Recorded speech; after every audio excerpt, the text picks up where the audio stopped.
Hello viewers, আশা করি প্রত্যেকেই ভালো আছেন। তো আপনারা যারা জবের জন্য বিভিন্নভাবে ট্রাই করছেন তাদের জন্য একটা গুরুত্বপূর্ণ টপিকস নিয়ে আজকে আমি আপনাদের মাঝে উপস্থিত হয়েছি।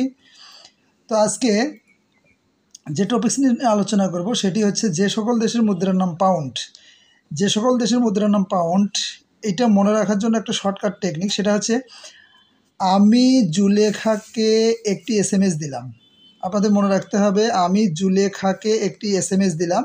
তো এইখানে এই যে লে অর্থাৎ জু হচ্ছে যুক্তরাষ্ট্র, লে হচ্ছে লেবানন, আর এই যে এসতে হচ্ছে সিরিয়া, এমতে হচ্ছে মিশর এবং এই এসতে হচ্ছে সুদান।